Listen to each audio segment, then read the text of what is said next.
Habakkuk 2 Tables Bible Study, Presentation number 9, Spirit of Prophecy number 2. ஹாபகுக்கின் 2 கற்பலகைகளின் Bible ஸ்டடியிலே இது 9வது presentation. Spirit of prophecy 2ஆம் பாகத்தை குறித்து நாம் படிக்க இருக்கிறோம். ஒரு ஜெபம் செய்து நாம் தொடங்குவோம்.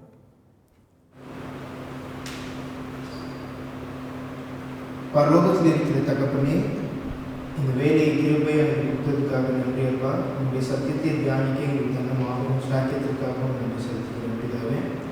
இது சபைக்கு கிருபையின் காலம் முடிய போகிறது என்ற கடைசி செய்தியை சபைக்கு நீர் அன்பின் நிமித்தமாக வெளிப்படுத்தியிருக்கிறது பிதாவே. இந்த சத்தியத்தை இங்கெல்லாம் சண்டே அட்வென்டிஸ்ட் சபை இருக்கிறதோ அங்கெல்லாம் இந்த சத்தியம் செல்லுக கிருபை தாரும் பிதாவே. மேலும் இந்த போதிக்கிற எனக்கும் பரிசுத்தாவியான நன்றியை கொடுத்தாலும் கேட்கிற ஒவ்வொருவருக்கும் இந்த சத்தியத்தை புரிந்து கொள்ளும்படியாக பரிசுத்தாவியான உதவியை கொடுத்தாலும் பிதாவே. என் வாயிலிருந்து எந்த ஒரு சொந்த பேச்சு வராதபடிக்கு என் நாவை அழைத்து காத்தாலும் பிதாவே. இயேசுவிலே ஜெபிக்கிறேன் பிதாவே. ஆமென்.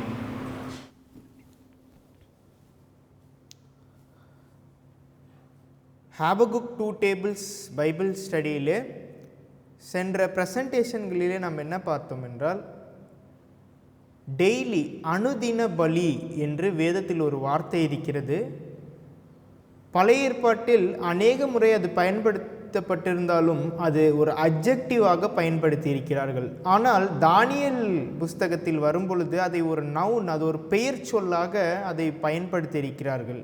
அதனால் அந்த அனுதின பலி அதற்கு ஒரு பொருள் இருக்கிறது. அதை சபை தவறாக புரிந்து கொண்டது. அனுதினம் என்ற வார்த்தை இருக்கிறது, பலி என்ற வார்த்தை வேதாகமத்தில் கிடையாது. அது டிரான்ஸ்லேட்டர்கள், மொழிபெயர்ப்பாளர்கள் செலுத்தின ஒரு வார்த்தையாக இருக்கிறது என்று அம்மையார் நமக்கு சொல்லியிருந்தார்கள். அந்த கொட்டேஷனை நாம் வாசித்தோம். இப்பொழுது நாம் நேரடியாக வேதாகமம் என்ன சொல்லுகிறது என்று பார்ப்போம்.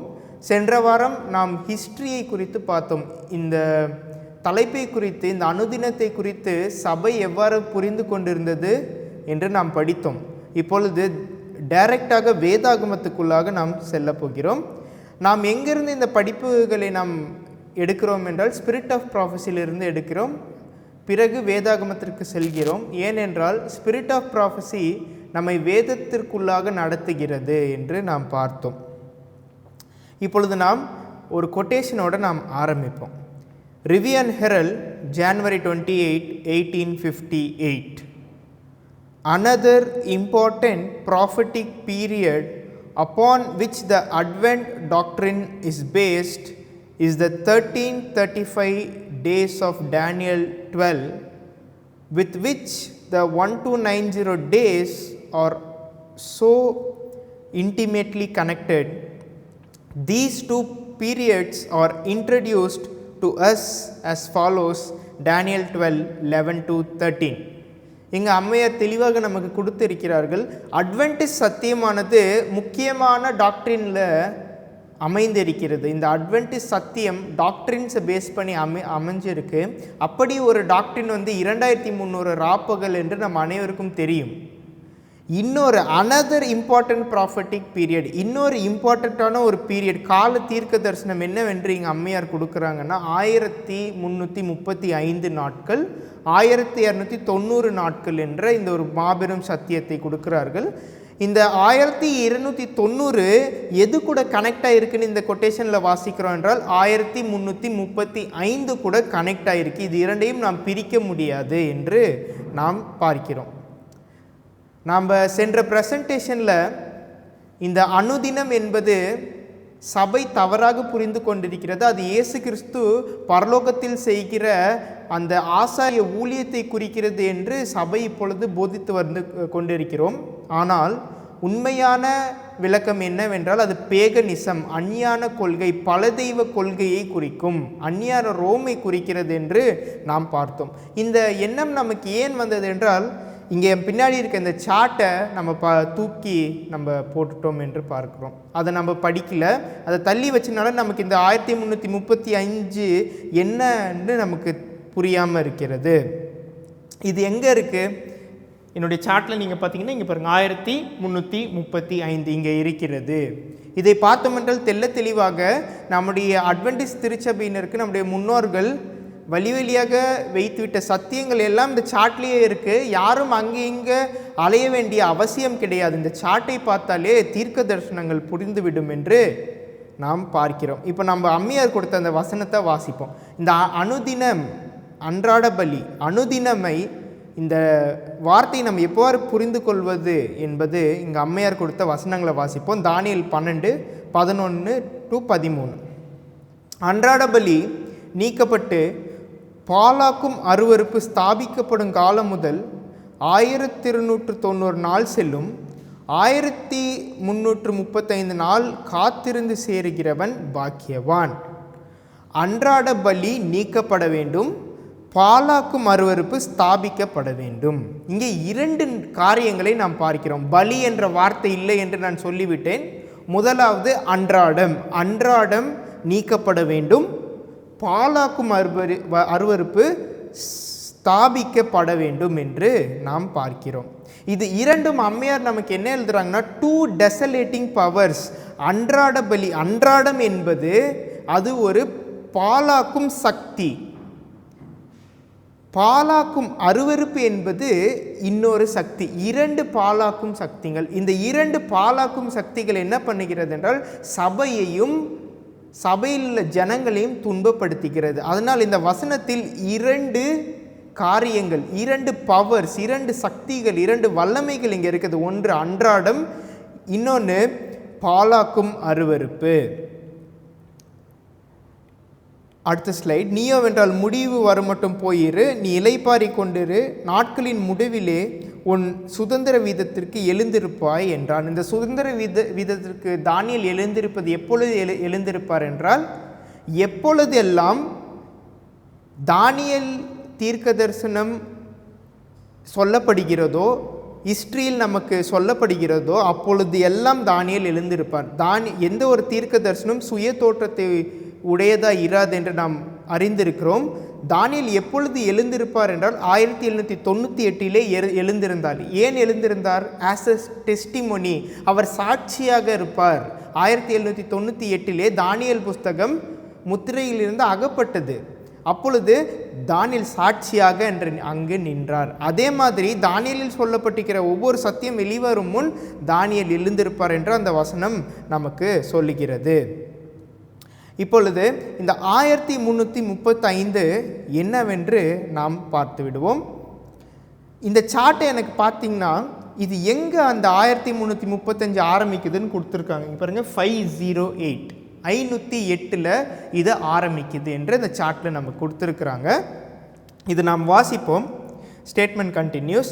தென் questions at once arise, can we tell what the events are from which these periods are to be dated, and if so, can we tell when they took place?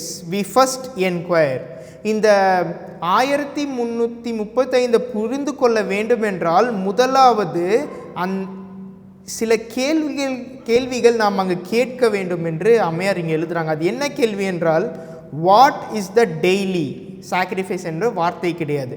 What is daily, அனுதினம் என்றால் என்ன என்ற கேள்வி கேட்க வேண்டும். அடுத்து abomination that makes டெசோலேட், பாலாக்கும் அருவருப்பு என்றால் என்னவென்று நாம் கேட்க வேண்டும். இந்த 2 கேள்வியை நாம் கேட்டோம் என்றால் 1335 நமக்கு புரிந்துவிடும் என்று அம்மையார் எழுதுகிறார்கள். Statement continuous.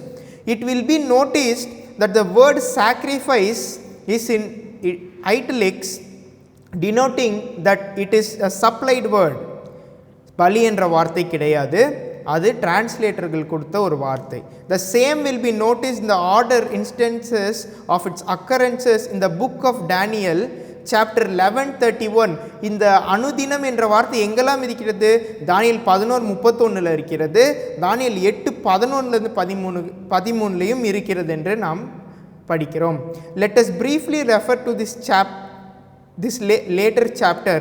In verse 13 it will be observed that 2 desolations are brought to view, the daily desolation and the transgression of desolation. 2 பால் கடிப்பின் சக்திகள், 2 சக்திகள் என்னது? ஒன்று அனுதினம் என்பது ஒரு பால் கடிக்கும் பாலாக்கும் ஒரு சக்தி, பாலாக்கும் ஒரு வல்லமை. இன்னொன்று என்னது? பாலாக்கும் அருவருப்பு என்பது இன்னொரு சக்தி. இது இரண்டும், இவர்கள் இருவரும் சேர்ந்து சபையை துன்பப்படுத்துவார்கள் என்று நாம் பார்க்கிறோம். இப்பொழுது அங்கு தானியேல் 8:13 அம்மையார் கொடுத்துருக்காங்க, அது நாம் வாசிப்போம். அது என்னவென்று: பரிசுத்தவானாகிய ஒருவன் பேச கேட்டேன்.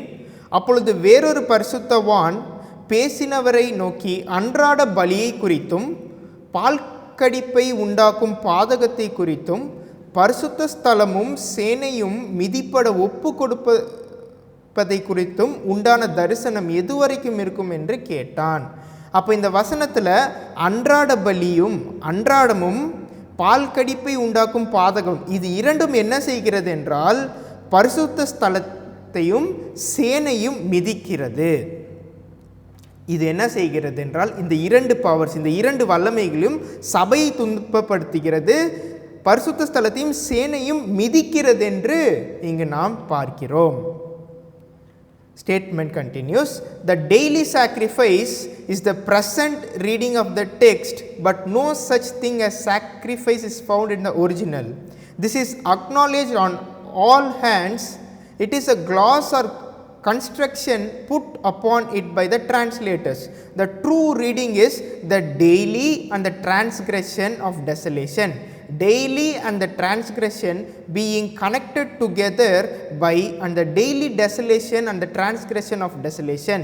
There are two desolating powers which were to desolate the sanctuary and the host. நான் உங்களுக்கு இரண்டு சாட்சிகள் கொடுக்கிறேன், வேதாகமத்திலிருந்து வசனமும் கொடுக்கிறேன், அம்மையார் அதற்கு கொடுத்த விளக்கங்களையும் கொடுக்கிறேன். ஏனென்றால் இரண்டு சாட்சிகள் நமக்கு வேண்டும், எது சத்தியம் என்று புரிந்து கொள்வதற்கு. நான் வேதத்தை கொடுத்தேன், இப்பொழுது அம்மையாரும் அதை தான் கொடுத்திருக்கிறார்கள். என்னன்னா, அனுதினம் பால்கடிப்பை உண்டாக்கும் பாதகம், பாலாக்கும் அருவருப்பு, இது இரண்டும் சபையையும் சபையின் சேனையும் துன்பப்படுத்துகிறது, பரிசுத்த ஸ்தலத்தையும் சேனையும் துன்பப்படுத்துகிறது என்று நாம் பார்த்தோம். இப்பொழுது இந்த இரண்டு சக்திகள் எவ்வளோ காலம் இது பண்ணும், ஆளும் என்றால் நம்ம அனைவருக்கும் தெரியும். பாலாக்கும் அருவருப்பு பேப்பசியை குறிக்கிறது. அது 1260 வருடம் அரசாண்டது என்று நமக்கு தெரியும். அப்போது இதற்கு முன்னாடி இந்த பேகனிசம், பேப்பல் ரோம் எப்பொழுது ஆட்சி செய்தார்கள் என்றால் அதே 1260 வருடம். 1260 வருடம் அனுதினம் ஆட்சி செய்தது. 1260 வருடம் சபையை யார் துன்பப்படுத்தினாலும் பேப்பசி துன்பப்படுத்தினார்கள். அப்பொழுது 1260 1260 சேர்த்தால் 2520. தெளிவாக நம்முடைய பயனீர்ஸ் வைத்த இந்த சத்தியம், அன்றாடம் என்கிற ஒரு சத்தியமும் பாலாக்கும் அருவருப்பு, இது இரண்டையும் நீங்கள் சேர்த்தீர்கள் என்றால் இவர்கள் அரசாண்ட காலம், இவர்கள் சபையை துன்பப்படுத்தின காலம் 2520 என்று நாம் பார்க்கிறோம். Statement continues: from this it is evident that the daily can have no reference to Jewish worship to which it has been applied by the older and more prevalent opinion. அம்மையார் வாழ்ந்த காலத்திலே இந்த அனுதினம் என்பது யூத ஆலயம் என்று அநேகர் சொல்லி கொண்டிருந்தார்கள். அதற்கு எதிர்த்து அம்மையார் எழுதுகிறார்கள், அது கிடையாது. The daily and the abomination then are two desolating powers which were to oppress the church. சபையை துன்பப்படுத்துகிற சக்திகள் இந்த இரண்டும். Can we ascertain what these powers are? We have only to adopt William Miller's method of reasoning on the point to arrive the same conclusion with him. William மில்லரை அநேகர் தவறாக சொல்லிக் கொண்டிருக்கிறார்கள். ஆனால் இங்கு அம்மையார் என்ன சொல்கிறார்கள் என்றால், நாம் அனைவரும் யாருடைய கன்க்ளூஷன், யாருடைய இன்டர்பிரிட்டேஷனுக்கு வர வேண்டும் என்றால், வில்லியம் மில்லர் எவ்வாறாக இந்த அனுதினத்தை படித்தார், இந்த அனுதின பலியை குறித்து எவ்வாறு அவர் புரிந்து கொண்டாரோ அதே வழியில் நாம் வர வேண்டும். அப்பொழுது நமக்கு இதில் வெளிச்சம் கிடைக்கும் என்று அம்மையார் எழுதுகிறார்கள். வில்லியம் மில்லர் வேதம் வாசிக்க ஆரம்பிக்கும் பொழுது அவர் ஒவ்வொரு வசனமாக வாசிப்பார். அப்படி அந்த ஒரு வசனத்துக்கு அர்த்தம் தெரியவில்லை என்றால் வேதம் முழுவதுமாக ஆராய்ச்சி செய்வார். அதற்கு இணையான வசனம் எதுவும் கிடைக்கவில்லை என்றால் அவருடன் ஒரு கன்கார்டன்ஸ், பைபிள் கன்கார்டன்ஸ் வைத்திருப்பார். அந்த கன்கார்டன்ஸில் அந்த வசனத்திற்கு இணையான வசனத்தை தேடும் பொழுது அவருக்கு எப்பொழுது மன நிறைவு வருகிறதோ அப்பொழுதுதான் அந்த வசனத்தை விட்டு கடந்து செல்வார். அப்படி இவர் இந்த தானியேல் அனுதின பலி என்பது இங்கே அவர் வாசிக்கும் பொழுது அவருக்கு புரியவில்லை, இது என்னவென்று புரியவில்லை. அப்பொழுது அவர் கன்கார்டன்ஸை எடுத்து பார்க்கும் பொழுது ஒரு வசனம், புதிய ஏற்பாட்டில் ஒரு வசனத்தை கண்டுபிடிக்கிறார். அந்த வசனம் இந்த அனுதினத்திற்கு தெள்ள தெளிவான ஒரு விளக்கத்தை கொடுத்தது என்று நாம் பார்க்கிறோம். இப்படி அம்மையார் எழுதுறாங்க, நம்ம வாசிப்போம். He says, I read on and could find no other case in which if the daily was found but in Daniel. அவர் படிக்கிறாரு, ஆனால் அந்த தானியலில் சொல்லப்படுற அந்த டெய்லி, அந்த அனுதினம் என்ற ஒரு வார்த்தையுடைய அர்த்தம் அவருக்கு புரியவில்லை. அப்போ அவர் என்ன பண்ணுறார் பாருங்க, statement continues. I then by the aid of a concordance took those words which stood in connection with it, take away, he shall take away the daily from the Rome, that the daily shall be taken away. I read on and thought I should find no light on the text. Finally I came to 2 Thessalonians 2:7-8. அவர் இப்படி வாசித்து கொண்டிருக்கும் பொழுது ஒரு கன்கார்டன்ஸை எடுத்து பார்க்கிறார். அப்பொழுது நீக்கப்பட வேண்டும், அன்றாட பலி நீக்கப்பட வேண்டும் என்ற ஒரு வார்த்தையை அவர் கண்டுபிடிக்கிறார். நீக்கப்பட வேண்டும், தேக்கவே என்ற வார்த்தையை அந்த தானியேல் 12 அவர் கண்டுபிடிக்கிறார். அப்படி நீக்கப்பட வேண்டும் என்ற வார்த்தையை கண்டுபிடித்த பொழுது அது எந்த வசனத்திற்கு அவரை வழிநடத்தினது என்றால் 2 தெசலோனிக்கேயர் 2:7-8க்கு இவரை நடத்தினது. அங்கு இவருக்கு தெளிவான விளக்கம் வந்தது. இதை நாம் வாசிப்போம். 2 தெசலோனிக்கேயர் 2:7. அக்கிரமத்தின் ரகசியம் இப்பொழுதே கிரியை செய்கிறது, ஆனாலும் தடை செய்கிறவன் நடுவிலிருந்து நீக்கப்படும் முன்னே அது வெளிப்படாது. நீக்கப்படும் போது அந்த அக்கிரமக்காரன் வெளிப்படுவான். அவனை கர்த்தர் தம்முடைய வாயின் சுவாசத்தினாலே அழித்து தம்முடைய வருகையின் பிரசன்னத்தினாலே நாசம் பண்ணுவார். இங்கே அக்கிரமத்தின் ரகசியம் இப்பொழுதே கிரியை செய்கிறது, தடை செய்கிறவன் நடுவிலிருந்து நீக்கப்படும் முன். யாரை தடை செய்கிறார்னா அடுத்த வசனம், அக்கிரமக்காரன் வெளிப்படுவான். அந்த அக்கிரமக்காரன் யார் என்று நம் அனைவருக்கும் தெரியும், பேப்பசி, போப் என்று நம் அனைவருக்கும் தெரியும். அந்த அக்கிரமக்காரன் வரணும், ஆனால் ஒருவர் தடை செய்கிறார், ஒரு சக்தி தடை செய்கிறது. அந்த சக்தி நீக்கப்படும் பொழுது இந்த ரோம், பேப்பல் ரோம் வருகிறது என்று நாம் பார்க்கிறோம். அப்பொழுது இது 2 டெசலேட்டிங் பவர்ஸ், 2 அழிக்கிற சக்திகளை உடைய ஒரு பவர்ஸ் என்று நாம் பார்க்கிறோம். அப்பொழுது இப்போ நம்ம சபையில் சொல்லிட்டு இருக்கிறது, இந்த அனுதினம் என்பது தேவன் பரலோகத்தில் செய்யக்கூடிய பணி என்று நாம் சொல்வோமானால் நாம் என்ன சொல்கிறோன்னா, இயேசு கிறிஸ்து சபையையும் சபையில் இருக்க ஜனங்களையும் துன்பப்படுத்தினார், பரிசுத்த தலத்தை அவர் கால் கீழாக அவர் தான் மிதிக்கிறார் அப்படின்னு நம்ம சொல்கிற மாதிரி ஆகிடும். The statement continues, and when I had come to the text, oh how clear and glorious the truth appeared, there it is, that is the daily. Well now, what does Paul mean by he who now letteth or hindereth? By the man of sin and the wicked, popery is meant. Well, what is it which hinders popery from being revealed? Why it is paganism? Well, then the daily must mean paganism. Man of sin, இந்த அக்கிரமக்காரன் யார் என்றால் போப்பரி என்று தெள்ள தெளிவாக அம்மையாருக்கு தெரிகிறது, வில்லியமிலருக்கு தெரிகிறது. ஆனால் அந்த போப் வரணும் என்றால், அந்த போப்பு மார்க்கம் வரணும் என்றால் அதற்கு முன்னாடி இருந்த ஒரு சக்தி அகற்றப்பட வேண்டும். யார் அந்த போப்பை வர விடாமல் பண்ணுகிறார் என்றால் பேகனிசம், அஞ்ஞான ரோம் இருந்தது, பலதெய்வ கொள்கையுடைய ரோம் இருந்தது. அந்த அஞ்ஞான ரோம் போயிட்டு போப்பு ரோம் பேப்பசியாக உருமாகிறது. பேப்பல் ரோம் போயிட்டு பேகன் ரோம் போய்விட்டது, பேப்பல் ரோம் வருகிறது என்று பார்க்கிறோம். அப்பொழுது இந்த பேப்பல் ரோமை வரவிடாமல் செய்கிறது என்னதுன்னா பேகன் ரோம், இந்த அஞ்ஞான கொள்கையுடைய அந்த ரோம், பலதெய்வ கொள்கையுடைய அந்த ரோம் இந்த பேப்பசியை தடை செய்கிறது என்று நாம் பார்த்தோம். Statement continues. Now, it is a fact that a change did take place in the Roman power from paganism to papacy. அந்த ரோம் இரண்டாக பிரிந்தது நம்ம அனைவருக்கும் தெரியும். அதை இரண்டாக பிரிப்பார்கள். பேகன் ரோம், பேப்பல் ரோம் என்று பிரிப்பார்கள். அந்த அஞ்ஞான ரோம் எப்படி உருமாறினது என்றால் பேப்பல் ரோம் பேப்பசியாக போப்பு மார்க்கமாக உருவானது. இந்த பேகனிசம் எப்பொழுது ரூல் செய்தது என்று இங்கே கொடுத்திருக்கிறார்கள் அம்மையார். Statement continues. Paganism from the days of Assyrian kings down to the time of its modification into popery. நான் உங்களுக்கு வரைந்து காட்டப் போகிறேன், முன்பதாக உங்களுக்கு விலக்கி விடுகிறேன். இந்த பேகனிசம் எப்பொழுது ஆண்டது என்றால் 1260 வருடம் இந்த பேப்பசி மாதிரியே இந்த அஞ்ஞான ரோம் ஆண்டது என்று நான் உங்களுக்கு சொன்னேன். இது எப்பொழுது ஆரம்பிக்கிறது என்றால் அசிரியன் ராஜா காலத்திலே இது ஆரம்பிக்கிறது. அந்த temples, altars and statues of paganism are baptized into the blasphemies of popery. அஞ்ஞான கொள்கை, அஞ்ஞான ரோமில் இருந்த ஒவ்வொரு சிலை வழிபாடும் ஒவ்வொரு வழிபாடுகளும் சபைக்குள்ளாக வந்தது. இதுதான் மாற்றம் அடைந்தது என்று இங்கே அம்மையார் எழுதுகிறார்கள். But the daily paganism is set in the prophecy to have a sanctuary and the place of its sanctuary was to be cast down. What can be meant by the sanctuary of paganism?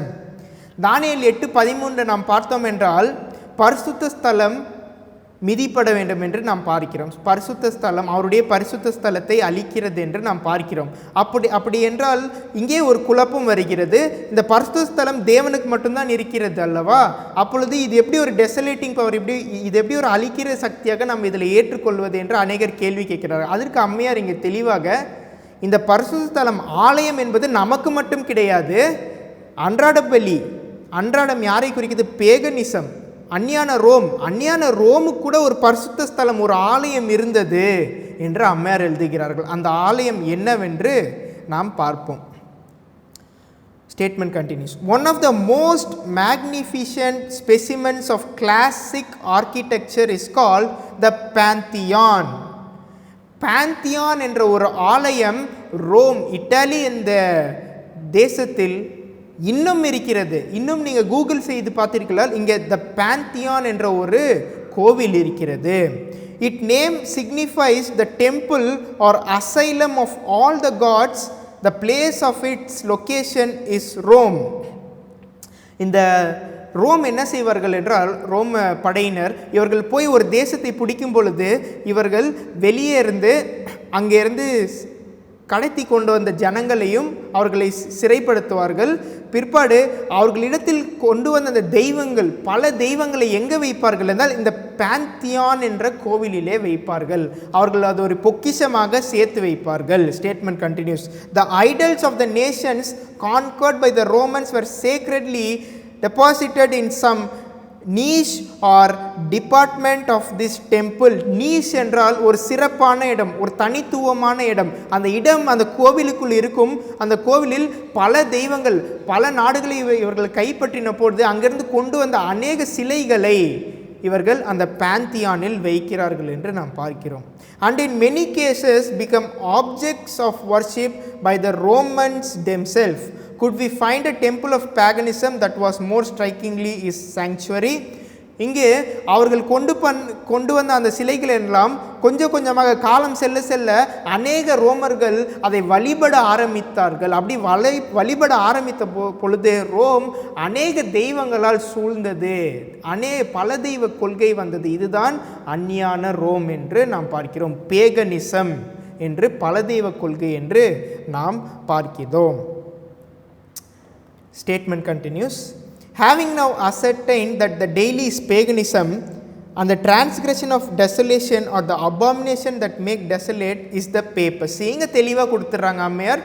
Daily, அனுதினம் என்பது paganism, பல தெய்வ கொள்கை, அஞ்ஞான Rome. பாலாக்கும் அருவருப்பு என்பது பேப்பசி, pope மார்க்கம் என்று நமக்கு கொடுத்துகிறார்கள். And that the special sanctuary of paganism was the Pantheon and that the place of its location was Rome. We inquire further when had the change of religion from paganism to papacy been so far affected as to make the latter the national religion? Up to the time of the conversion of Clovis, king of France, which took place in 496, the French and other nations of western Rome were pagan. இங்கு Pegan religion, அந்நியான ரோமிலே 10 ராஜாக்கள் இருந்தார்கள் என்று நாம் அனைவருக்கும் தெரியும். அவர்கள் எல்லாரும் அந்நியான Rome பலதெய்வ கொள்கையில் இருந்தார்கள். ஆனால் போப்பு மார்க்கம் வர வேண்டும் என்றால் அந்த பலதெய்வ கொள்கை, அந்த ரோம் சக்தி அழிய வேண்டும். அப்பொழுது என்றால் அப்பொழுதுதான் கிறிஸ்துவம் உள்ளே வர முடியும். அப்பொழுது அந்த பேகனிசமை யாராவது அழிக்க வேண்டும். அந்த பேகனிசம், அந்த அந்நியான ரோமை அழித்தால்தான் இந்த போப்பு மார்க்கம் உள்ளாக வர முடியும். இது எப்பொழுது நடந்தது என்றால், பிரான்ஸ் மன்னன் குளோவிஸ் என்ற ஒரு மன்னன் என்ன பண்ணுறார் என்றால், அவருடைய அதிகாரத்தை போப்புக்கு கொடுத்துவிட்டு 496 அவர் இந்த கத்தோலிக்க மதத்தை சேருகிறார். அவர் கத்தோலிக்க மதத்தை சாரும் பொழுது அவருடைய ஜனங்கள் எல்லாரும் தேவனுடைய அன்பினாலே ஆலயத்திற்கு வராமல் அவர்களுடைய அந்த பலதெய்வ கொள்கையை எல்லாம் எடுத்துக்கொண்டு வந்து இந்த சபைக்குள்ளாக திணிக்கிறார்கள். அப்படி திணிக்கும் பொழுது தான் என்ன ஆகிறது என்றால் சபை தீட்டுப்படுகிறது என்று நாம் பார்க்கிறோம். அப்பொழுது என்றால் ரோமன் கத்தோலிக்க சபையில் உள்ளே வருகிற அனைத்து சிலை வழிபாடுகள் எல்லாம் உள்ளே வந்தது. இது எங்கேருந்து வந்ததுன்னா பேகனிசம், அந்நியான ரோமிலிருந்து வந்த கொள்கைகள் எல்லாம் எதற்குள்ளாக ஞானஸ்தானம் பெற்று உள்ளே வந்தார்கள் என்றால் இந்த போப்பு மார்க்கத்திற்குள்ளாக வந்தனால இந்த பலதெய்வ கொள்கையை எப்படி அவர்கள் பின்பற்றுகிறார்களோ அதே மாதிரி இந்த போப்பு மார்க்கமும் பின்பற்றுகிறது என்று நாம் பார்க்கிறோம். Statement continues. But subsequent to that event the efforts to convert idolaters to Christ were crowned with great success. இங்கு ஒரு மனித அன்பினால் திருத்தி சபை கொண்டு வருவது கடினமாக இருந்த காலத்தில் இங்கே என்ன ஆச்சுன்னா, ஒரு சிலை வழிபாடு செய்கிற நபரை ஈஸியாக கடவுள்கிட்ட இங்கே கொண்டு வந்துட்டாங்க. எப்படி என்றால் அவருடைய மன்னர் என்னன்னா மாறிவிட்டார். மன்னர் மாறிவிட்டனால அவங்களும் இந்த போப் மார்க்கத்திற்காக இந்த கிறிஸ்துவத்தை ஏற்றுக்கொள்கிறார்கள். It is said that the conversion of Clovis gave rise to the custom of addressing the French monarch with the titles of 14 most Christian majesty and the eldest son of the church. இந்த Clovis என்னன்னு கூப்பிடுறாங்க என்றால் மூத்த மகன், சபையின் மூத்த மகன் யார் என்றால் குளோவிஸ். ஏன்னா அந்த ராஜா தான் முதன் முறையாக சபைக்குள்ளாக வந்தவர் என்று நாம் பார்க்கிறோம். From that time the prominent powers of Europe gave up their attachment to paganism only to perpetuate its abomination in another form, for paganism needed only to be baptized to become Christian in a Catholic sense. இப்படி அந்நியான கொள்கைகளில் இருந்த இந்த யூரோப்பிய பவர்கள், இந்த 10 kingdoms, European kingdoms என்று நாம் பார்க்கிறோம். இந்த 10 kingdoms என்ன பண்ணுச்சுன்னா 496 ஆரம்பித்து கொஞ்சம் கொஞ்சமாக 508 என்ன பண்ணுறாங்கன்னா மொத்தமாக கேத்தலிக்காக மாறிவிடுகிறார்கள். அப்படி கேத்தலிக்காக 508 வரைக்கும் மாறுறாங்க. அதுக்கப்புறம் 538 அந்த 30 வருஷம்க்கு அப்புறம் என்ன ஆகுதுன்னா போப் ஆட்சிக்குள்ளாக வந்து விடுகிறார். இதுதான் பேகனிசம். அன்றாடம் என்பது பேகனிசம், அது நீக்கப்படுகிறது. யார் வருகிறார் என்றால் போப்பு மார்க்கம், பேப்பசி வருகிறது என்று நாம் பார்க்கிறோம். Statement continues. We have the date, the daily was taken away and the abomination that maketh desolate set up in 508. நம்ம இங்கே பார்க்க முடியும் 508. இந்த 508 என்ற தேதியிலே இந்த அந்நியான ரோம் முழுவதுமாக என்னவாக மாறிவிடுகிறார்கள் என்றால் கத்தோலிக்க மதமாக அவர்கள் மாறிவிடுகிறார்கள்.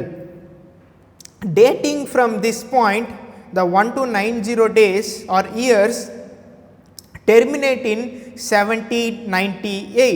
508 ஆரம்பித்த இந்த நாட்கள் எங்கே போய் முடிகிறது என்றால் 1798 முடிகிறது.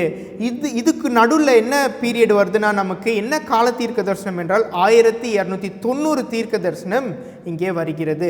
As already been shown, the civil power was stricken from the Pope by the arm of Bonaparte.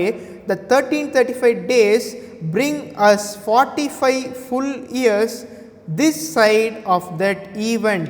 இங்கே பார்த்தீர்கள் என்றால் 1335 1290 இது இரண்டுமே எங்கே முடிகிறது என்றால் 1798 முடிகிறது. அப்படி இது இரண்டுக்கும் நடுவில் இருக்கிற டேட் என்னன்னா 45. தெல்ல தெளிவாக இங்கே நம்முடைய பயனீர்ஸ் நமக்கு விட்டு வைத்த சத்தியம். இதுதான் அனுதினம் பாலாக்கும் அருவருப்பு. இது இரண்டும் தேவனுடைய சபையையும் சேனையையும் துன்பப்படுத்தினது, அவருடைய பரிசுத்த ஸ்தலத்தை நீக்கிற்று என்ற ஒரு வசனத்தின் அர்த்தம் இதுதான். நம்ம இப்பொழுது ஸ்கிரீனுக்கு போவோம்.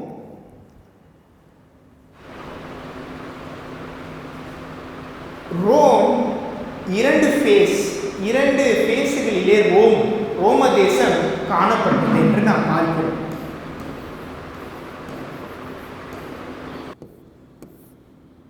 ஒன்று அந்நியான ரோம், இது பேகனிசம் என்று சொல்வார்கள், பேகன் ரோம். இரண்டாவது போப்பு ரோம், பேப்பல் ரோம் என்று சொல்லுவார்கள். இந்த பேகன் ரோம்லே அந்நியான ரோம்லே 10 ராஜாக்கள் இருந்தார்கள். அவர்களில் 7 பேர் 1 2 3 4 இந்த 7 பேர் இங்கே இருக்கிறார்கள். 3 பேர் அதில் எடுக்கப்பட வேண்டும். அப்படி 3 பேர் எடுக்கப்பட்டால் தான் யார் வருவார் என்றால் சின்ன கொம்பு வரும் என்று தானியேலில் நமக்கு இருக்கிறது.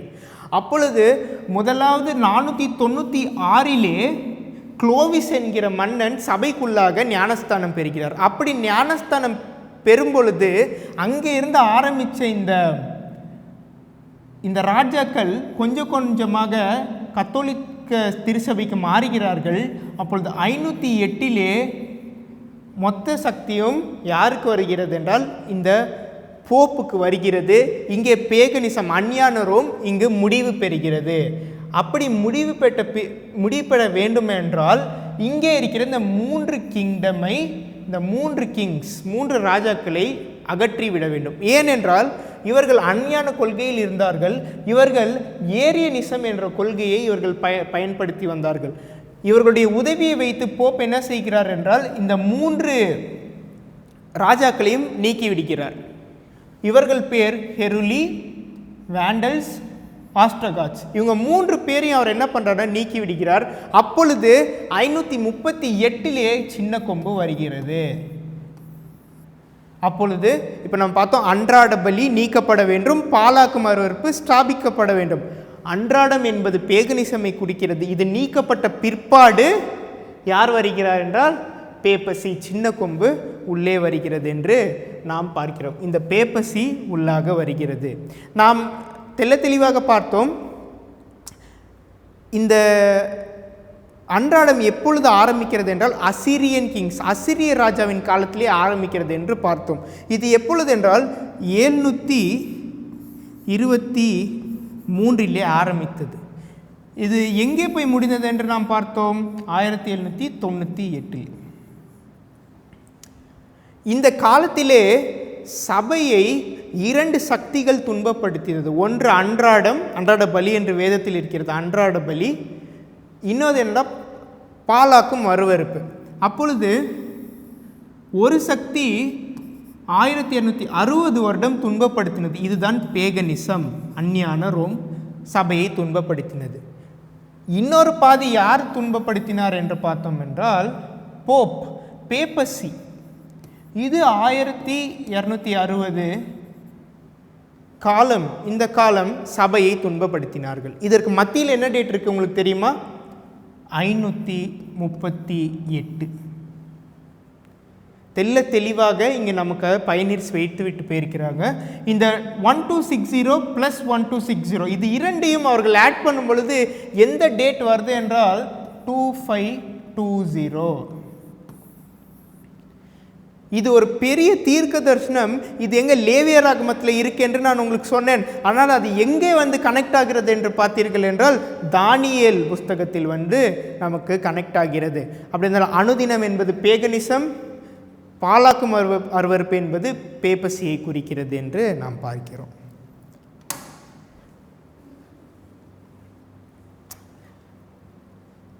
நாம் இந்த சத்தியத்தை ஏன் விட்டுவிட்டு இந்த அனுதின பலி என்பது தேவன் பரலோகத்தில் செய்கிற அவருடைய பணி என்று சொல்லுவோம் என்று தெரியுங்களா? ஏன்னா இந்த வியூ இது யாருதுன்னா நம்மளுடைய வியூ கிடையாது. இது யாரோடதுன்னா புரொட்டஸ்டன்ட் கேத்தலிக், கத்தோலிக்க மதம் புரொட்டஸ்டன்ட் கொடுத்த விளக்கங்களை சபைக்குள்ளாக நுழைத்து விட்டார்கள். அது எப்படி நுழைத்து விட்டார்கள் என்று நாம் பார்க்க போகிறோம்.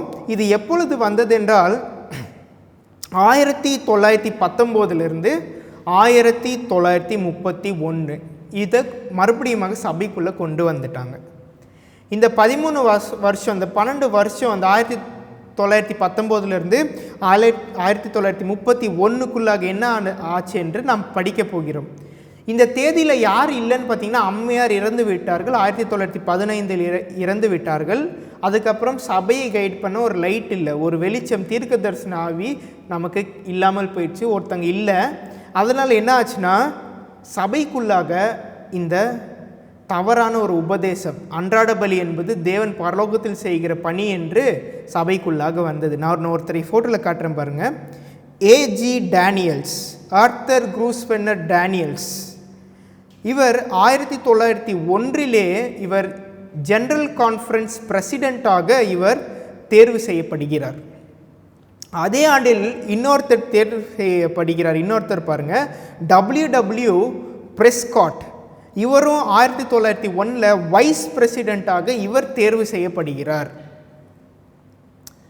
இவங்க 2 பேரும் என்ன பண்ணுறாங்கன்னா, இந்த அனுதினம் என்பது தேவன் பரலோகத்தில் செய்கிற பணி என்பதை இவர்கள் நினைக்கிறாங்க. அதை சபைக்குள்ளே கொண்டு வர முடிவு பண்ணுறாங்க. அப்போ அம்மையார் என்ன பண்ணாங்கன்னா, இவங்க அம்மையார் இருக்கிற காலத்தில் இதில் இருக்கிற ஒருத்தர் ஏஜி டேனியல்ஸ், இவர் என்ன பண்ணுறாருனா, இவர் போய் அம்மையார்கிட்ட ஒரு இன்டர்வியூ எடுக்கிறாரு. அந்த இன்டர்வியூ எடுத்து முடித்த அப்புறம் இவர் என்ன எழுதுறாருன்னு பார்த்தீங்கன்னா, பத்திரிகையில் அம்மையார் எங்களுக்கு தெளிவாக சொல்லிட்டாங்க, இந்த அனுதினம் என்பது தேவன் பரலோகத்தில் செய்கிற பணி தான் என்று எழுதிட்டார்கள் என்று அவர் ஒரு பத்திரிகை விடுகிறார். அப்பொழுது என்ன ஆகிறது, சபை மொத்தமாக என்ன எடுத்துக்கொண்டார்களால் தேவன் பரலோகத்தில் செய்கிற பணி தான் இந்த அனுதின பலி என்று அவர்கள் எடுத்து விட்டார்கள். எலன் ஒயிட் இறந்த பிற்பாடு அந்த காலகட்டத்தில் 1910 அந்த காலகட்டத்தில் அவர் எடுத்த இன்டர்வியூ, அந்த காலகட்டத்தில் என்ன நடந்தது என்று அம்மையார் எழுதி வச்சுட்டு போனதை இஜி ஒயிட் எஸ்டேட், எலன்ஜி ஒயிட் எஸ்டேட்டில் இருக்க நபர்கள் அதை ரெக்கார்ட் பண்ணியிருக்காங்க. அந்த ரெக்கார்ட் பண்ணதை எதில் வெளியிட்டாங்கன்னா, 1988 இவங்க மேனுஸ்கிரிப்ட் ரிலீசஸ் என்கிற ஒரு புஸ்தகத்தில் இவங்க வெளியிட்டுறாங்க. அது எல்லார் வீட்லேயும் இருக்கும், உங்கள் ஆப்ஸில் கூட இருக்கும், நீங்கள் வேணால் பாருங்கள். இது வால்யூம் 20 இவங்க வெளியிட்டுறாங்க. இங்கே அவங்க இந்த பிரெஸ்காட்டை பற்றியும் ஏஜி டேனியல்ஸை பற்றியும் இந்த அனுதின பலியை குறித்து அவங்க சொல்கிறது எப்படி கரெக்டாக இல்லையான்னு எழுதியிருக்கிறாங்க. இதை படிச்சிங்கன்னா நமக்கு இந்த அனுதின பலி, இந்த பாலாக்குமார் வெறுப்பு குறித்த அந்த சந்தேகம் போய்விடும். இதை நம்ம கொஞ்சம் கொஞ்சமாக படிப்போம். நம்ம manuscript release volume 20 17-22. There was brother Daniels, A.G. Daniels, whose mind the enemy was working. யார் வேலை செய்கிறாரா? enemy was working. சாத்தான் அவருடைய மூளையை வேலை செய்கிறான். And your mind and elders Prescott's mind, W Prescott, இவங்க இருவருடைய மைண்டை குறித்து இங்கே பேசுகிறாங்க. were being worked by the angels that were expelled from heaven. பரலோகத்திலிருந்து விழுந்து போன தூதர்கள் யாருடைய சிந்தனையை கட்டுப்படுத்துகிறார்கள் என்றால் இந்த ஏஜி டேனியல்ஸ், W பிரெஸ்காட். இவர்கள் யார்? சாதாரண மனிதர்களா? இல்லை, இவர்கள் ஜிசியோட பிரசிடென்ட். நான் உங்களுக்கு முன்பதாகவே சொன்னேன், சாத்தான் ஒருவரை வஞ்சிக்க வேண்டும் என்றால் சாதாரண மனிதர்களுக்கு வரமாட்டான். ஒரு தலைவரை அடித்தால் அந்த மந்தை சிதறடித்து போடப்படும் என்று அவனுக்கு தெரியும். அதனால் இங்கே டைரெக்டாக யார் மூலியமாக வேலை செய்கிறான் என்று அம்மையார் எழுதுகிறார்கள் என்றால் A G Daniells, W Prescott. Statement continues. Satan's work was to divert your minds that jots and tittles should be brought in which the Lord did not inspire you to bring in. சாத்தான் அவர்களுடைய சிந்தனை எப்படி வழிவிலக்கிறான் என்றால், தேவன் தம்முடைய பரிசுத்த ஆவியினாலே ஏவப்படாத அநேக இந்த பொய் சத்தியங்களை கொண்டு வரும்படி உங்களை ஏவி விடுகிறான், நீங்கள் அதுக்கு ஜாக்கிரதையாக இருங்கள் என்று அம்மையார் அங்கே எழுதுகிறார்கள். Statement continues. And what then the very work that pleases the devil would come to pass. There would be a representation given to the outsiders, not of our faith, just what would suit them, that would develop traits of character which would cause great confusion. இதுக்கு முன்பதாக இந்த daily குறித்த அம்மையார் எழுதும் பொழுது என்ன எழுதினார்? Early ரைட்டிங்ஸில் இந்த அனுதினத்தை நாம் தப்பாக புரிந்து கொண்டால் சபையில் கன்ஃபியூஷன், டார்க்னஸ் அண்ட் கன்ஃபியூஷன், இருளும் சந்தேகமுமே குழப்பமுமே சபைக்கு வரும் என்று எழுதியிருந்தார்கள். இவர்கள் அந்த சத்தியத்தை எங்கே இருந்து எடுத்தார்கள் என்றால் வெளியிலே புரொட்டஸ்டன்ட் கேத்தலிக்ஸ் அவங்க பயன்படுத்தின அந்த இன்டர்பிரிட்டேஷனை இவங்க எடுத்துகிட்டு வந்து வேதாகமத்தில் கொடுத்தார்கள் என்று நாம் பார்க்கிறோம். This is the very thing that Satan had planned that should take place. சாத்தான், நான் உங்களுக்கு ஒரு ஸ்டேட்மெண்ட் வாசித்தேன், சாத்தான் எப்பொழுதும் அட்வென்டிஸ்ட் பாதையிலே இருக்கிறான், எப்படியாவது இவர்களை வழிவிலக செய்ய வேண்டும் என்று. அப்படி அவன் நிர்ணயித்த ஒரு பாதை தான் இந்த அனுதினம் என்று பார்க்கிறோம். அதில் சரியாக சாத்தான் விழ வைத்தான். Statement continues. And I was shown from the first that Lord has given neither Elder Daniels nor Prescott the burden of this work. அம்மையார் எழுதுறாங்க, இந்த அனுதின பலியை குறித்து, இந்த அனுதினத்தை குறித்து டேனியல்ஸ், ஏஜி டேனியல்ஸ்க்கு இல்லை டபிள்யூ பிரெஸ்காட் இவங்க இருவருக்குமே தேவன் ஒரு பணியும் கொடுக்கவில்லை என்று இங்கே எழுது. அதை குறித்து நீங்கள் கவலைப்படாதீங்க, அந்த வேலை உங்களுக்கு கொடுக்கப்படவில்லை. Statement continues. Should Satan's wiles be brought in, should daily be such a great matter as to be brought into confused minds and hinder the advancement of the work at this important period of time, it should not whatever may be. நீங்கள் மனதை confuse பண்ணுறதுக்காக அப்பொழுது இருந்த அந்த view என்ன வியூனா, அது paganism, papal, இது இரண்டும் அங்கே தெல்ல தெளிவாக சபையில் இருந்தது. நீங்கள் இதை மறுபடியும் கொண்டு வராதிங்க, இந்த வியூவே போதும் என்று அங்கே எழுதுகிறார்கள். ஆனால் அப்பொழுது கூட அவர்கள் கேட்கவில்லை. Statement continues. It should not whatever may be, this subject should not be introduced. நீங்கள் சொல்கிற சப்ஜெக்ட் உள்ளே கொண்டு வராதிங்க. For the spirit that would be brought in would be forbidding and Lucifer is watching every moment. சாத்தான் ஒவ்வொரு பணியாக பார்த்து கொண்டிருக்கிறான், எப்படி இந்த தவறான சத்தியத்தை சபைக்குள்ளாக கொண்டு வர வேண்டும் என்று அவன் யோசிக்கிறான் என்று அம்மையார் எழுதுகிறார்கள். Statement continues. Satanic agencies would commence his work and there would be confusion brought into our ranks. இப்படி சாத்தான் உள்ளே வந்து ரேங்க்ஸ் என்றால் அந்த பெரிய இடத்துல என்னத்தை கொண்டு வந்துட்டான் என்றால் கன்ஃபியூஷனை கொண்டு வந்து விட்டான் என்று இங்கே நமக்கு எழுதுகிறார், குழப்பத்தை கொண்டு வந்து விட்டான். Statement continues. I have the matter all plainly before me. If the devil could involve any one of our own people on the subjects as he has proposed to do, Satan's cause would triumph. இப்படி இந்த தலைவர்கள் மூலியமாக அவன் வேலை செய்து இதை சாதித்து விட்டான் என்றால் என்ன ஆகிவிடும் என்றால் சாத்தான் ஜெயித்து விடுவான் என்று இங்கே அம்மையார் எழுதுகிறார்கள். அதே மாதிரி சபைக்குள்ளாக சாத்தான் இந்த தவறான போதகத்தை கொண்டு வந்தான். இந்த அன்றாட பலி என்பது தேவன் பரலோகத்தில் செய்கிற இந்த கூடார பணி என்று சாத்தான் கொண்டு வந்தான். Statement continues.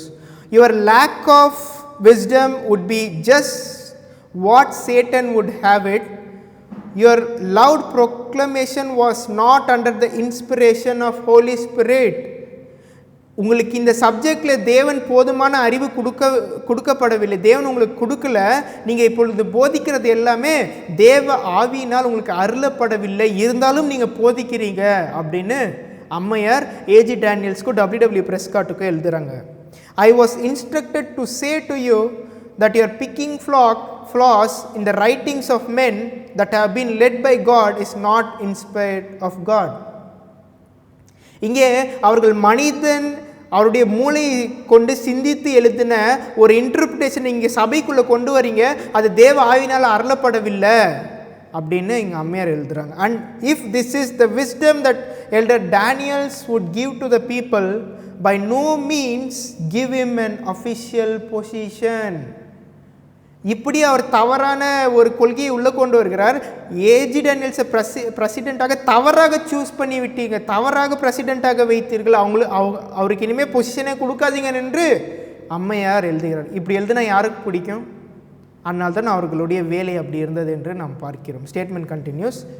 I have been instructed that such hasty movements should not have been made, such as selecting you as president of the conference even another year. இன்னும் ஒரு வருஷம் கூட ஏஜி டேனியல்ஸ் என்னவா சூஸ் பண்ணக்கூடாதுன்னு எழுதுறாங்கன்னா, ஒரு பிரசிடெண்ட்டாக கான்ஃபரன்ஸில் நீங்கள் சூஸ் பண்ணாதீங்க, ஏன்னா அவர் அவ்வளோ தவறான விஷயத்தை சபைக்குள்ளே கொண்டு வரார் என்று எழுதுகிறார்கள். You had no moral light to blaze out as you did upon the subject of daily. நீங்கள் ஒரு மாரல் லைட் இல்லாமல், ஒரு வெளிச்சம் இல்லாமல் நீங்கள் என்ன பண்ணீங்கன்னா, இந்த சப்ஜெக்ட் ஆஃப் டெய்லி, இந்த அனுதினத்தை தவறாக சபைக்குள்ளே போதிக்கிறீங்க அப்படின்னு அங்கே எழுதுகிறாங்க. ஆனால் இந்த வேலையை யாருக்கு கொடுத்தார்கள்னு எழுதுறாங்க பாருங்கள். தேவன் யாருக்கு இந்த வேலையை கொடுத்தார்? There was Elder Haskell who has carried the heavy responsibilities, and there is Elder Irwin and several men I might mention who have the heavy responsibilities. இந்த அனுதின பலியை குறித்து இந்த ஹஸ்கல், எஸ்என் ஹஸ்கல் என்று சொல்வார்கள், எல்டர் ஐர்வின், இன்னும் அநேக பேர் இந்த அனுதினத்தை குறித்து போதித்தார்கள். அவர்கள் எல்லாருமே இந்த அனுதினம் என்பது, அனுதின பலி என்பது பேகனிசம், அஞ்ஞான ரோமை குறிக்கும் என்று அவர்கள் எழுதியிருந்தார்கள். இந்த சார்ட்டில் சொன்ன மாதிரி அவர்கள் போதித்தார்கள், அதை தான் எழுதினார்கள். ஆனால் உங்களுக்கு இந்த பணி கொடுக்கப்படவில்லை. ஏஜி டேனியல்ஸ், டபிள்யூ பிரெஸ்காட்டுக்கு இந்த வேலை கொடுக்கப்படவில்லை. இதிலிருந்து நீங்கள் நீங்க வேண்டும், தேவன் வேறே ஒரு ஆட்களை நியமித்திருக்கிறார் என்று இங்கே அம்மையார் நமக்கு சொல்லுகிறார்கள். Statement continues. There should be a change take place in you and Elder Prescott, and humble your own hearts before God. If ever men needed to reconverted at this present time, it is Elder Daniels and Elder Prescott. அந்த தற்போது இருக்க காலத்திலே ஒருத்தருக்கு மனமாற்றம் வர வேண்டும் என்றால், யார் அப்பொழுது மனம் மாற வேண்டும் என்றால், ஏஜி டேனியல்ஸ், பிரஸ்காட், நீங்கள் 2 பேரும் தான் இன்னும் மனம் மாற வேண்டும், ரீகன்வெர்ட் ஆக வேண்டும் சபைக்குள்ளே என்று எழுதுகிறார்கள். தேவனுக்கு முன்பாக உங்களை நீங்கள் தாழ்மைப்படுத்துங்கள். நீங்கள் பொய் சத்தியத்தை உள்ளே கொண்டு வருகிறீர்கள், அப்படி கொண்டு வரக்கூடாது, நீங்கள் உங்களுடைய இருதயத்தை மாற்றுங்கள் என்று அம்மையார் எழுதுகிறார்கள். Statement continues. Elder Daniells and Prescott both need reconversion. A strange work has come in, and it is not in harmony with the work of Christ came to our world to do. And all who are truly converted will work the works of Christ. Elder Prescott was in great danger. Elder Daniels was in great danger. நீங்கள் புதிதாக ஒரு சத்தியமே இல்லாத ஒரு காரியத்தை சபைக்குள்ளாக கொண்டு வருகிறீர்கள். அது கிறிஸ்து இந்த உலகத்திற்கு எந்த பணிக்கு வந்தாரோ அதற்கு புறம்பான பணியை நீங்கள் செய்கிறீர்கள். அதனால் இந்த எல்டர் டேனியல்ஸும் பிரஸ்காட்டும் மிகப்பெரிய ஒரு ஆபத்தில், அவங்களுடைய ஆவிக்குரிய ரீதியாக மிகப்பெரிய ஆபத்தில் இருக்கிறார்கள் என்று அம்மையார் எழுதுகிறார்கள். Statement continues. Brother Daniells and Brother Prescott were weaving into their experience sentiments of a spiritualistic appearance and drawing our people to beautiful sentiments that would deceive, if possible, the very elect.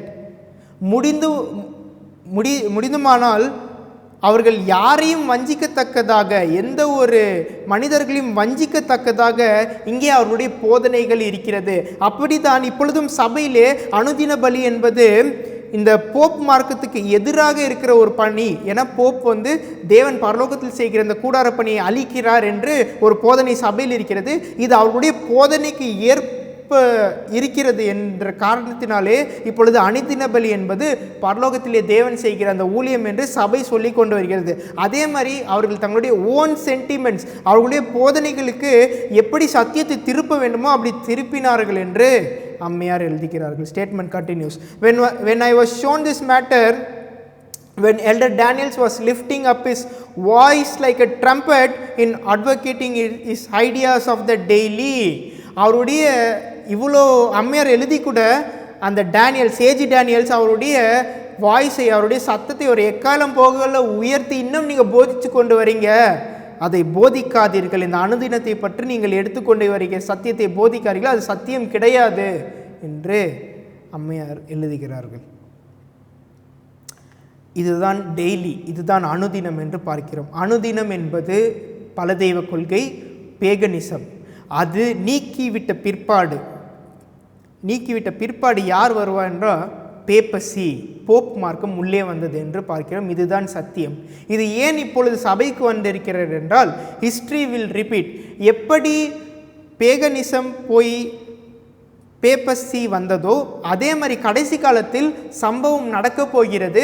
அதுக்கு நம்முடைய மனதை ஆயத்தப்படுத்த வேண்டும் என்று தேவன் தம்முடைய அனாதி ஞானத்தினாலே சத்தியங்களை தெல்ல தெளிவாக ப்ராஃபஸி தீர்க்க தரிசனம் மூலியமாக தானியேலிலும் வெளிப்படுத்தின விசேஷத்திலும் வைத்திருக்கிறார். இதை நாம் தவறி வேறு சத்தியத்திற்கு போவோம் என்றால் கடைசி காலத்தில் வஞ்சிக்கப்பட்டு விடுவோம் என்று நமக்கு அம்மையார் சொல்லுகிறார்கள். இப்பொழுது நீங்கள் எந்த ஒரு புக்குன்னு எடுத்துக்கோங்க, பயனர்ஸ் எழுதின புக் இல்லாமல் தற்போது வருகிற டேனியல் ரெவலேஷன், ஆத்தர்ஸ் எழுதின புக்கு, பேராசிரியர்கள் எழுதின புக்கு, எந்த புக்குன்னு எடுத்துக்கோங்க. அதில் நீங்கள் போய் அனுதின பலி என்றால் என்ன என்று பார்த்தீங்கன்னா தேவன் பரலோகத்தில் செய்கிற கூடார பணி என்று எழுதுவார்கள். ஏன் எழுதுகிறார்கள்? ஏனால் அது இந்த ஏஜி டேனியல்ஸ் WW பிரெஸ்காட்டால் புரொட்டஸ்டன்ட் கேத்தலிக் வியூ அவங்களுடைய ஐடியாஸை கொண்டு வந்து சபையில் வைத்தனால இந்த காரியங்கள் ஆனது. இந்த அனுதினம் என்பது டெஸ்ட் ஆஃப் ஹியூமிலிட்டி. நீங்கள் எவ்வளோ தேவனுக்கு முன்பாக தாழ்மையாக இருக்கிறது என்பது இந்த அனுதினம் உங்களுக்கு காட்டும். வருடமாக நாம் இந்த அனுதினத்தை வந்து தேவன் பரலோகத்தில் செய்கிற பணி என்று போதித்து வருகிறோம். இப்பொழுது தேவன் நீங்கள் செய்கிற தவறு என்று புதிதாக ஒரு சத்தியத்தை உங்களுக்கு, அது பழைய சத்தியம் தான், நீங்கள் பண்ணுறது தவறு என்று உங்களுக்கு சொல்லும் பொழுது, ஐயோ நான் இவ்வளோ நாள் நான் தவறாக போதித்து விட்டேனே, இப்பொழுது நான் அதை நிராகரித்து விட முடியாது என்று உங்களுடைய உங்களுடைய ஹியூமிலிட்டி அதில் தெரியும். உங்களுடைய சாந்த குணம், நீங்கள் தேவனுக்கு முன்பாக எப்படி தாழ்மைப்படுகிறீர்கள் என்று இதில் தெரியும். இதை நிராகரித்துக்கிறதுக்கான ஒரே காரணம் என்னவென்றால் இந்த சார்ட்ஸை நம்ம தூரம் வைத்து விட்டோம். ஸ்பிரிட் ஆஃப் ப்ராஃபஸியை நாம் படிக்கிறது கிடையாது. இப்போ நான் உங்களுக்கு சொன்ன ஒவ்வொரு கொட்டேஷனும் அம்மையார் எழுதின புக்கு, அவங்க எழுதின அந்த புஸ்தகத்திலிருந்து தேவன் பரலோகத்திலிருந்து நமக்கு கொடுத்த ஒரு வெளிச்சமாக நாம் பார்க்கிறோம். இந்த சத்தியம் ஒவ்வொரு இருதயத்தையும் சோதிக்கும்.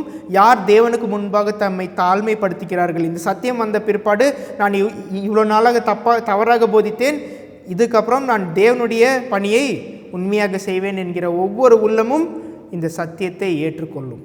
ஜெபம் செய்வோம்.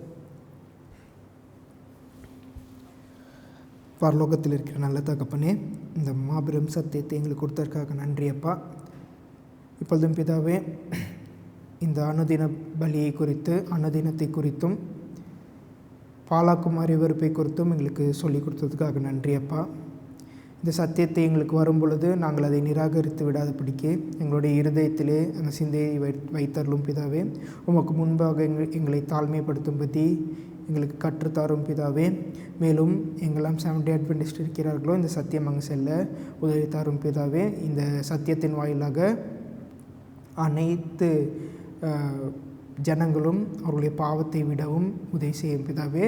இந்த செய்தி பாவத்தை விட எங்களுக்கு உதவிகரமாக இருக்கிறது என்று ஒவ்வொரு ஆத்மாவும் புரிந்து கொள்ள கிருபை தரும் பிதாவே. இயேசுவின் வழியாக ஜெபிக்கிறேன் பிதாவே.